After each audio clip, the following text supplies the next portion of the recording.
Hai guys, dengan saya Ade. Jadi di sini saya udah ada smartphone yang baru aja rilis. Ini adalah si Realme 9 Pro Plus. Jadi ini dirilis bersamaan dengan Realme 9 Pro yang sekarang udah jadi standar baru di Realme seri angka ya. Jadi Realme itu ngebawa fitur-fitur flagship di kelas smartphone mid-range.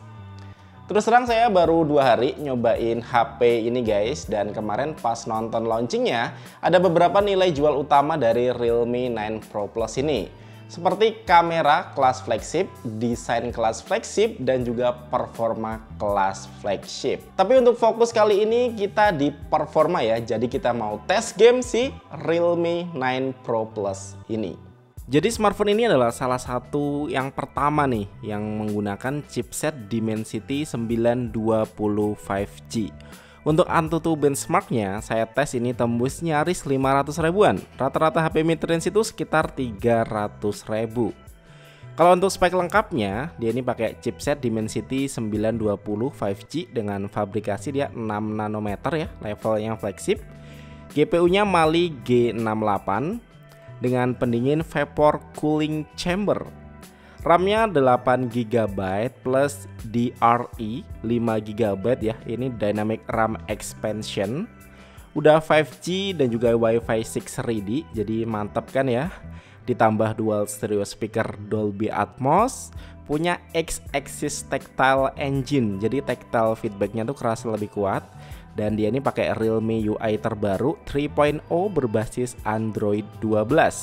Baterainya sendiri 4500 mAh dengan dual cell baterai. Jadi di atas kertas speknya udah mantep banget kan ya. Ditambah super dart charge 60 watt yang bisa ngisi daya 50% dalam waktu 15 menit. Kalau untuk displaynya ya, layarnya 6,4 inch, ini layar kelas flagship karena panelnya AMOLED. Refresh rate-nya 90 Hz, udah 1000 nits dengan 360 Hz touch sampling rate. Dan menariknya nih ya, in-display fingerprint-nya tuh bisa mendeteksi detak jantung guys. Ini cukup gokil sih ya. Oke, langsung aja yuk kita tes gimana sih performa gamingnya. Nah sebelumnya untuk tes kali ini di ruangan ber-AC ya, suhu awalnya di 30 derajat dan konektivitas Wi-Fi.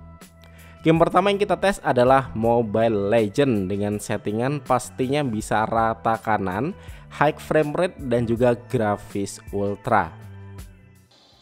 Yang saya suka nih guys, dia tuh fitur gamingnya ini keren banget ya, jadi berasa kayak HP gaming.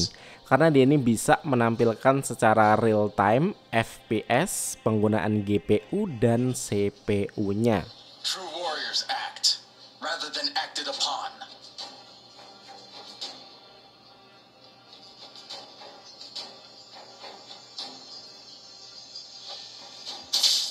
Watch your head.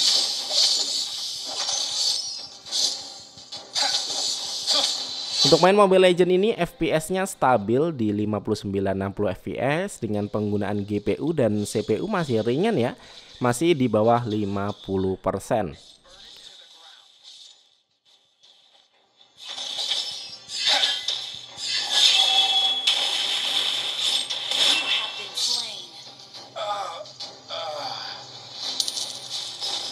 Untuk main Mobile Legends selama 30 menit, baterainya tuh berkurang 12% dengan suhu dia ini naik guys di 36 derajat Celcius. Lanjut untuk game yang kedua saya tes adalah Aspal 9. Ya biasa sih ya untuk Aspal 9 ini kalau chipset baru itu emang belum update ya. Jadi belum ada opsi 60 fps ya, nunggu update gamenya ya baru bisa main sampai 60 fps. Jadi Aspal 9 ini pas kita tes, jadi FPS-nya tuh stabil di 29-30 fps saja ya. Dengan penggunaan GPU dan CPU juga masih ringan, masih di bawah 50%.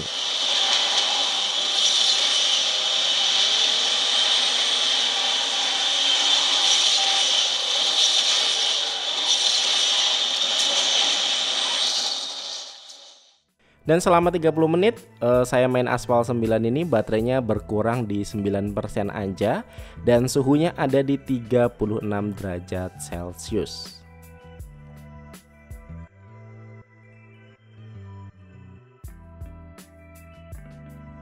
Oke, yuk lanjut ke PUBG Mobile ya. Ini chipset baru juga nih ya. Jadi settingan grafisnya belum ada opsi 90 fps.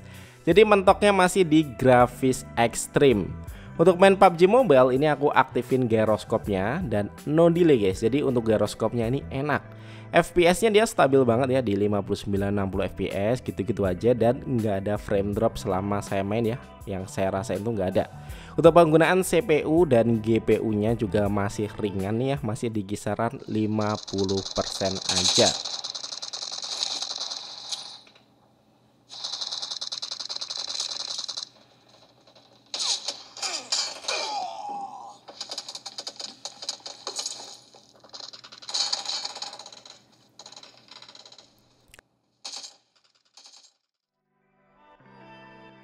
Ini saya main PUBG selama 30 menit, baterainya berkurang 12% dan suhunya mulai naik nih di 39 derajat Celcius.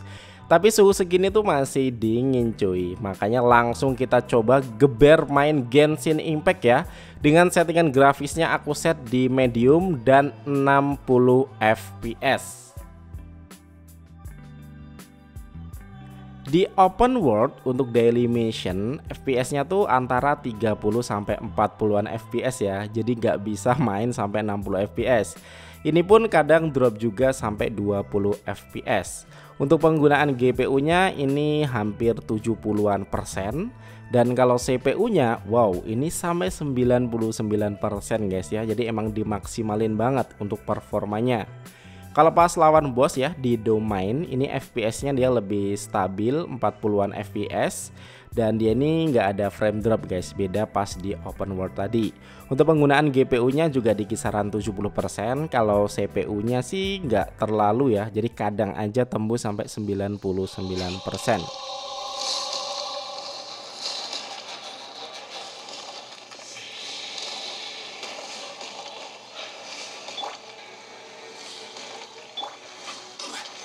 Solidified.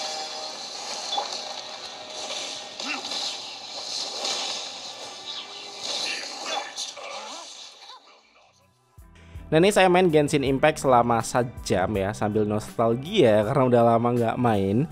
Baterainya tuh berkurang 32% dan suhunya dia naik di 42 derajat Celcius ya. Suhu segini untuk main Genshin terhitung dingin ya, karena biasanya HP mid-range lain tuh digeber main Genshin 60 fps, suhunya bisa sampai di atas 45 derajat Celcius. Yang berarti di sini vapor cooling chambernya ini berfungsi dengan baik guys. Jadi untuk performanya ini layak dikasih bintang 5. Karena semua game yang kita tes kali ini masih bisa dimainin dengan nyaman ya. Terutama PUBG Mobile dan Mobile Legends ini bisa stabil banget di 60 fps dan suhunya juga nggak panas. Dan untuk baterainya juga nggak bisa dibilang boros juga. Oke, yuk kita coba bahas sedikit nih di bagian kamera yang bisa dibilang setara flagship, karena kameranya tuh resolusinya 50 megapiksel dengan sensor Sony IMX766 yang dilengkapi dengan OIS ya.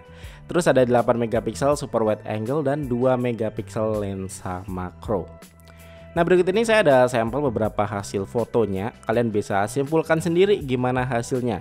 Apakah bisa dibilang setara flagship? Coba kasih komen aja di bawah ya.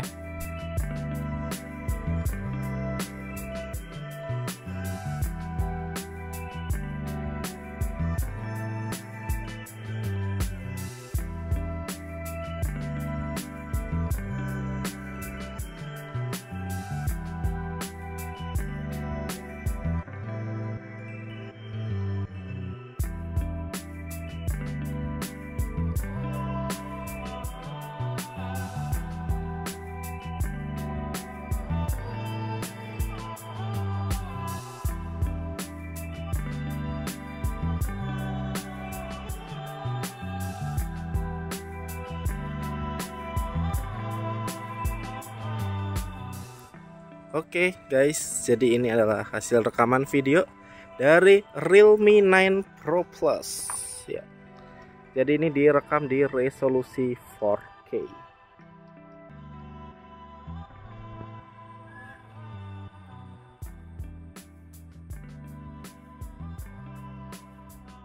Nah, kalau untuk resolusi 4K tadi ada sedikit guncangan ya.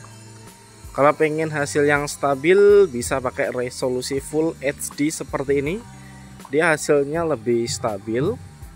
Dan kalau untuk detail juga masih oke sih ya. Jadi sesuaiin aja. Kalau misal butuh detail bisa pakai resolusi 4K. Kalau pengen hasilnya bisa stabil banget pakai resolusi Full HD ini.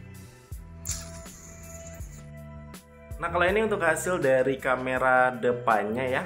Tapi kalau ini di dalam studio dengan pencahayaan yang cukup. Jadi gimana nih guys untuk hasil foto dan video dari Realme 9 Pro Plus ini? Yuk kasih komen aja di bawah. Untuk flagship desain sih ini aku bilang relatif ya. Yang jelas Realme nggak main-main sih sama desain Realme 9 Pro Plus ini. Desainnya aku bilang cakep dan kerennya dia ini bisa berubah warna guys di bawah sinar UV ya. Ini disebut Realme dengan photochromism. Ya itulah. Spesial ada di warna yang sunrise blue ini. Dan ini paling tipis ya dibandingin seri angka Realme yang sebelumnya. Jadi ini ketipisannya cuma 7,99 mm. So Realme 9 Pro Plus ini adalah standar baru Realme ya untuk smartphone kelas mid-range yang sekarang makin banyak dijejali sama fitur flagship. Buat kalian yang rencana nih mau beli HP dengan budget sekitar 5 juta buat awal tahun 2022 ini guys, ini pilihan yang oke nih, layak banget buat jadi pertimbangan. Oke, jadi gitu dulu video tes game kali ini. Terima kasih buat kalian yang udah nonton video ini sampai habis dan kita ketemu lagi di video selanjutnya.